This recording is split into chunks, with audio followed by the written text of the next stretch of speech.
February 9, 2004. Haverhill, New Hampshire. A two-lane mountain road. Trees pressing in from both sides. Snow falling.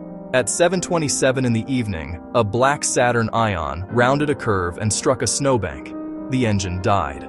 The hazard lights came on. A school bus driver named Butch Atwood was heading home when he saw the crash. He pulled over. He walked to the car. Inside sat a young woman, dark hair, mid-20s, a cloth pressed to her face. He asked if she needed help. She said no. She said she was fine. She said she was going to call Data. Butch Atwood went home. From his window, he could still see the car. He watched it for a few minutes, then called the police himself. Officers were dispatched. 15 minutes passed. The police arrived. The car was there. The young woman was gone. Her name was Maura Murray. She was 21 years old, and she has never been seen again. Before we get into what happened on that road, you need to know who Maura Murray was. She grew up in Hanson, Massachusetts, a small town south of Boston, second of 5 children in a close-knit Irish Catholic family. Her father Fred was an Army veteran, disciplined, devoted, deeply proud of his kids. Maura was an athlete, a serious runner, good enough to earn a Division I cross-country scholarship to West Point, the United States Military Academy. Not exactly a school that takes just anyone. After 2 years at West Point, she transferred to UMass Amherst to study nursing. She was still running, still driven, still close with her family. On the surface, things looked fine, but underneath, things were fraying. In the months before February 2004, small pressures had been accumulating. An unauthorized charge on her father's credit card, a shoplifting incident years earlier, and in 2003, a DUI arrest. None of these things make Maura a bad person. They make her a 21-year-old quietly carrying weight she wasn't sharing with the people around her. She was also engaged to a West Point cadet named Billy Rausch. By early 2004, that relationship was under strain.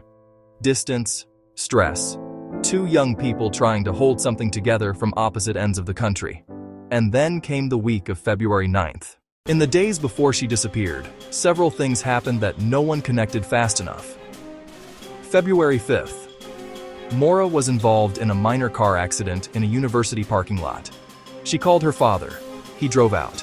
They dealt with it together. February 7th. Maura emailed her work supervisor.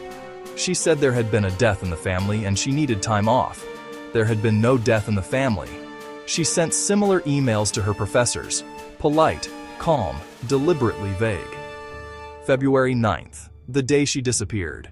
Maura withdrew $280 from an ATM. Nearly everything in her account. She bought wine and Bailey's Irish Cream from a liquor store near campus. She used a dormitory computer to search MapQuest, not for a friend's house, not for a family member.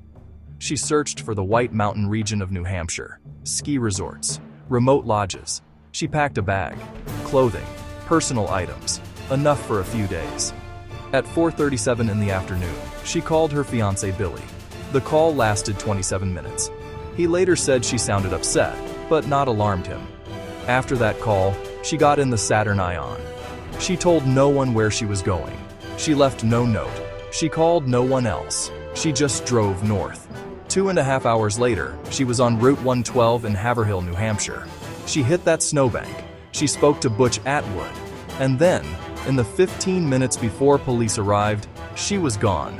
She had $280 in cash. She had alcohol in the car.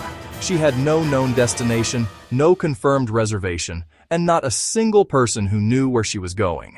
The police searched the immediate area. They called her name. They shone flashlights into the trees. They found nothing. The temperature was dropping. The woods were dense and dark and unforgiving. But here is the question that nobody, not the police, not her family, not 20 years of investigators, has ever been able to answer. If Maura Murray was afraid, if she was hurt, if she was confused or impaired from the crash, why would she run into the woods? And if she didn't run into the woods, then where did she go? In part 2, we go inside the investigation, what the police did, and critically, what they didn't do. The evidence that was lost, the witnesses who came forward, and the one detail about the crash scene that changes everything. Subscribe so you don't miss it. Part 2 drops this week.